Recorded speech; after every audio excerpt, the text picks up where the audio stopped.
kusema hatutapeleka timu uwanjani, na hiyo ilikuwa tarehe 7 mwezi wa 3 2025. Lakini tarehe 8 mwezi wa 3 2025 bodi ya ligi ilielekeza kwa mchezo ule uko pale pale, na wakazidi kuhamasisha watu, wakakata tiketi, na bado ifahamike kipindi kile ilikuwa ni mwezi wa mfungo wa dini zote mbili. Kuna wajasiriamali wakaleta vyakula mbalimbali kutegemea watu watanunua na watapata riziki kurudi majumbani kwao. Lakini kwa mshangao saa 8 mchana wakatangazwa mchezo ule haupo. Sasa basi tunataka kujua kati ya hoja hizi mbili. Hoja ya kwanza, Simba wamesema wao hawapeleki timu uwanjani kwa sababu ya kuzuiliwa na mabosi wa Yanga. Hoja ya pili, bodi ya ligi ndio imeahirisha mechi hii kwa kusema kwamba imeahirisha mechi kuna viashirio vya rushwa na uvunjifu wa amani. Tatu, wakaeleza kwamba wataunda tume itakayochunguza na kutoa mustakabali huu. Lakini hadi leo tunaongea na nyinyi waandishi, hakuna kilichotokea. Sasa basi tunapata kigugumizi. Tunataka kujua ni nani aliyokuwa mlalamikaji ya ligi mpaka mechi kuahirishwa. Mechi imeahirishwa na Simba au bodi ya ligi? Kimsingi hoja ya Simba hapa inaonekana haipo, ilikuwa haina mashiko, na ndio maana katika kuonyesha kwao hakuna sehemu walioitaja klabu ya Simba. Sasa basi kufikia uamuzi wa kuacha mechi hiyo, bodi iliwezaje kuahirisha mechi bila kupokea taarifa ya malalamiko na viashirio rushwa na usalama kutoka kwa mlalamikaji? Bodi iliahidi kuchunguza. Je, imechunguza na mpaka sasa kimya?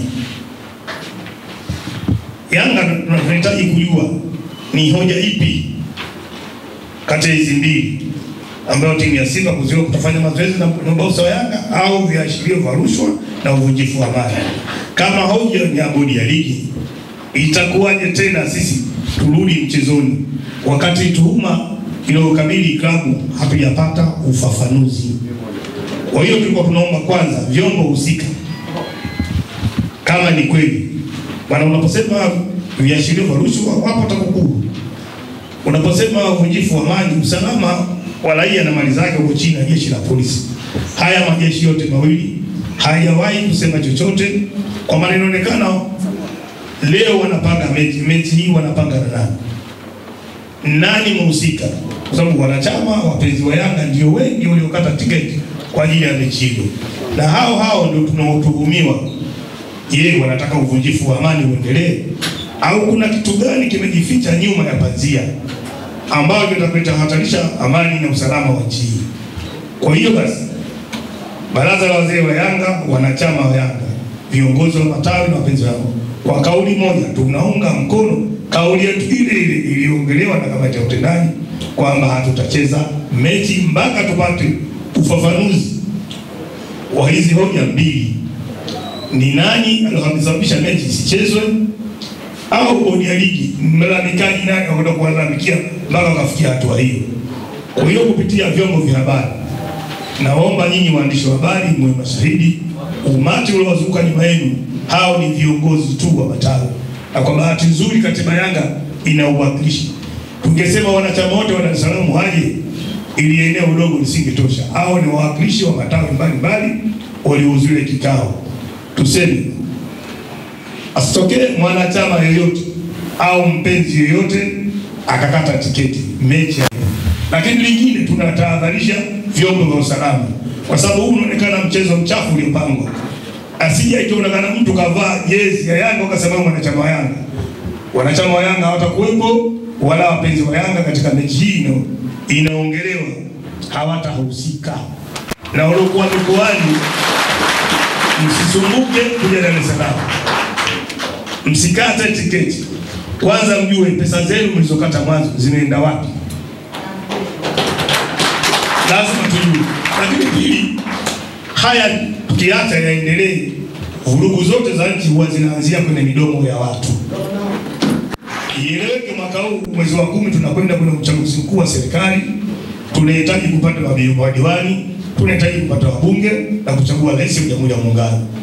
Kwa hiyo wanachama wa Yanga, wapenzi wa Yanga, wakite fikra zao na mawazo yao kuona katika maeneo yao husika nani anafaa kuwa diwani, nani anafaa kuwa mbunge, hatimaye tumpate rais wa nchi. Huu mjadala kwa kifupi nasema leo sasa tunafanya hitimisho. Asitokee mtu yoyote au msisikie chochote kwenye mitandao mtu akatupia hizi habari hazina mashiko, ni uzushi. Ni waombe basi nyinyi waandishi ili jambo mlifafanua, lakini pia na nyinyi mnapoambiwa jaribuni kuhoji. Na bahati nzuri hizi hoja mbili hizi tutawagawia nyinyi mkazijenge hoja. Tujue kwanza hata mtu anapoumwa na mpeleka hospitali, daktari anapokuja kufanya uchunguzi, hatimaye tunapata majibu kwamba mgonjwa wako anasumbuliwa na kitu fulani. Hata kama imekufa atasema kifo chake kimesababishwa na ugonjwa fulani. Lakini leo tunaambiwa uchunguzi. Leo unamwambia Yanga atacheza. Hii timu sio mali yao. Hii Yanga ni klabu. Lakini pia na mwisho niwaambie hawa mashabiki ambao ni wanazamana ya serikali wasigeuze bunge ni chombo cha mzaha. Bunge ni chombo muhimu, ni baraza la kutunga sheria. Ina maana sheria za nchi zinaandaliwa pale. Wao wakitaka ushabiki wa mpira wakishoka pale na vilabu vao. Hamisi Minjuma kwanza akafufua ile Mweza Shooting Star. Zungu hajachelewa aje kufufua timu mbili. Ashanti imekufa, Bongo FC imekufa. Yeye ni mtoto Ilala aje afufue ili tuonane uwanjani. Sio kupiga upatu bungeni. Hatutishiki, hatuogopi. Tunaheshimu, tutatii.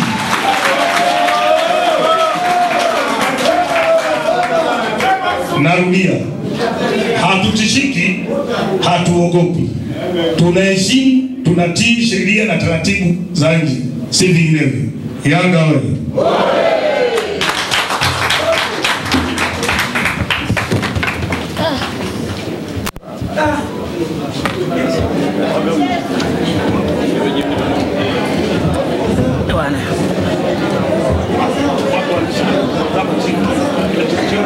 Yanga wewe. Sasa ndugu zangu viongozi wa matawi, nadhani matamko kutoka kwa mratibu wa Yanga mkoa wa Dar es Salaam. Sasa basi tunapata kigugumizi. Tunataka kujua ni nani aliyokuwa mlalamikaji ya ligi mpaka mechi kuahirishwa. Mechi hii imeahirishwa na Simba au bodi ya ligi? Kimsingi hoja ya Simba hapa inaonekana haipo, ilikuwa haina mashiko, na ndio maana katika kuonyesha kwao hakuna sehemu walioitaja klabu ya Simba. Sasa basi kufikia uamuzi wa kuacha mechi hiyo, bodi iliwezaje kuahirisha mechi bila kupokea taarifa ya malalamiko na viashirio rushwa na usalama kutoka kwa mlalamikaji? Bodi iliahidi kuchunguza. Imechunguza na mpaka sasa kimya. Yanga tunahitaji kujua ni hoja ipi kati ya hizi mbili ambayo timu ya Simba kuzuiwa kutofanya mazoezi na bosi wa Yanga au viashirio vya rushwa na uvunjifu wa mali. Kama hoja ni ya bodi ya ligi, itakuwaje tena sisi turudi mchezoni wakati tuhuma inayokabili klabu hatujapata ufafanuzi? Kwa hiyo tulikuwa tunaomba kwanza vyombo husika, kama ni kweli bwana, unaposema viashirio vya rushwa wapo TAKUKURU, unaposema uvunjifu wa mali, usalama wa raia na mali zake huko chini ya jeshi la polisi, haya majeshi yote mawili hayawahi kusema chochote. Kwa maana inaonekana leo wanapanga mechi hii